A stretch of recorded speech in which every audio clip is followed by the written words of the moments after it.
Bonjour tout le monde, j'espère que sous cette forte chaleur, vous allez bien, que vous et votre famille allez bien.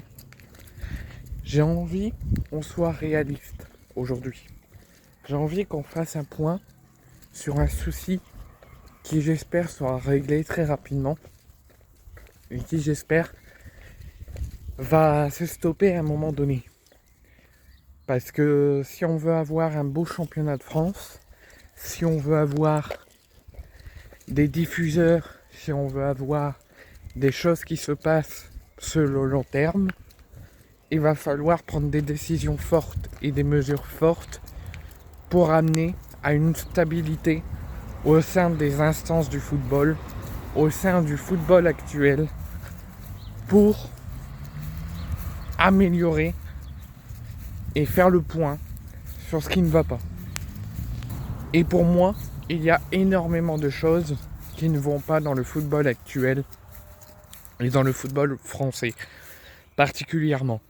Il y a beaucoup de polémiques arbitrales, il y a beaucoup de rumeurs de favoritisme, il y a beaucoup de polémiques sur les choix d'arbitres pour des rencontres, sur des décisions, sur des actions. Rien n'est à la tranquillité et on n'arrive pas à suivre une belle fête de football.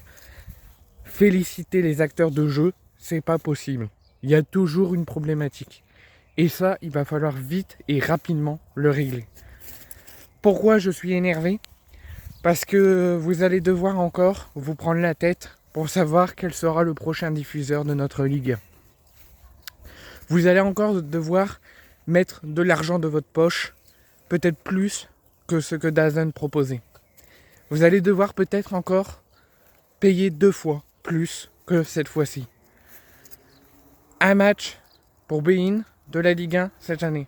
Vous allez devoir payer pour un match de Ligue 1. Vous avez payé pour DAZN à plus de 50 €, à plus de 30 € et au final à plus de 20 €.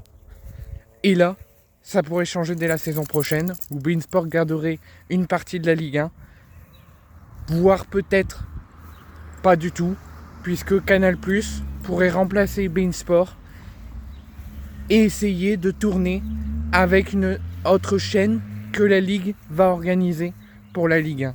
Ça veut dire que DAZN, au vu des conflits qu'il y a eu tout au long de la saison, au vu des conflits qu'il y a eu encore actuellement, au niveau finance, au niveau financier, au niveau des contrats, rien ne va entre la Ligue 1 et DAZN. Donc, DAZN a décidé de mettre les choses au clair et de résilier son contrat.